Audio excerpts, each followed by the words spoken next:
پتہ نہیں میں بزدل ہوں، پتہ نہیں میں کمزور ہوں، پتہ نہیں میں ایمان ضعیف ہوں، یہ تو اللہ کو پتہ ہے۔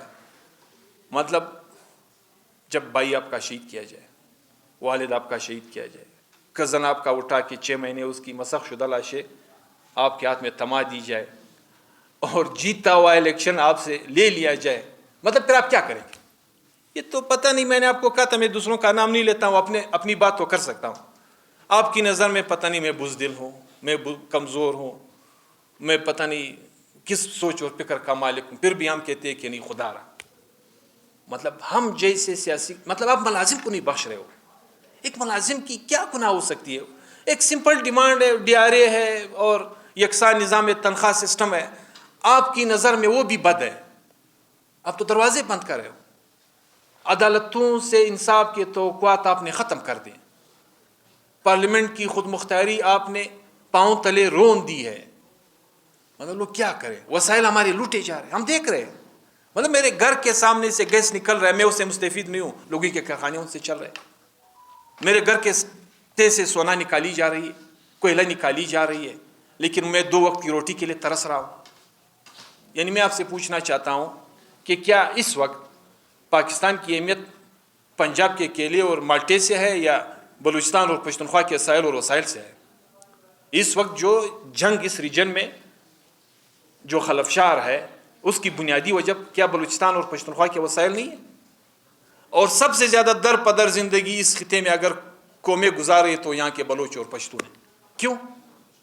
ہمیں تو شاہانہ زندگی کا مالک ہونا چاہیے تھا، کیونکہ اللہ نے ہمیں وہ قدرتی بیش بہا وسائل دیے ہیں جو کسی کے یہاں میسر نہیں ہے۔ تو ہمارے ساتھ معاملات تو انصاف پر مبنی طریقہ کار سے طے کر کے آپ خود دیکھیں گے کہ یہاں پہ خوشحالی بھی ہوگی، بدامنی بھی نہیں ہوگی، دہشت گردی بھی نہیں ہوگی، خدا نخواستہ کسی کی طرف کوئی انگلی بھی نہیں اٹھا سکتا ہے کہ یا وہ اس کا علاقہ ہے یا وہ اس کا علاقہ ہے۔ بس یہاں پہ ایک بات انہوں نے طے کی ہوئی ہے، بدبختانہ صافی بھی، اگر میں یہ الفاظ استعمال کرتا ہوں اس میں آپ سے پہلے معذرت چاہتا ہوں، اگر جاسوسانہ کردار ادا نہ کرے وہ صافی نہیں سمجھا جاتا ہے۔ وہ حامد میر کی طرح 6 گولیاں سینے میں کھا کے روڈوں پہ بھاگ رہا ہوگا، آغا خان تک پہنچ رہا ہوگا۔ سیاسی ورکر اگر روزانہ صبح اور شام چوکٹ پہ ماتھا لگا کے حاضری نہ دے، وہ ان کی نظر میں کچھ اور ہے۔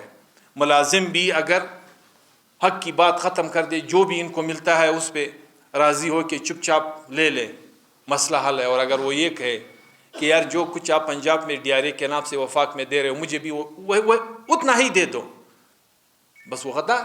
وہ جیلوں میں 18 گریڈ 19 گریڈ کے پروفیسر جیلوں میں، تو اللہ تو انہوں نے خود اس نیچ پہ لا کے پہنچا دیے ہے، دروازے بند کیے جا رہے ہیں۔ ہم کہتے ہیں اب دروازے بند نہ کرے، مذاکرات کرے، گفت و شنید کرے، مسائل کو مذاکرات اور مثبت گفت و شنید سے حل کر دے۔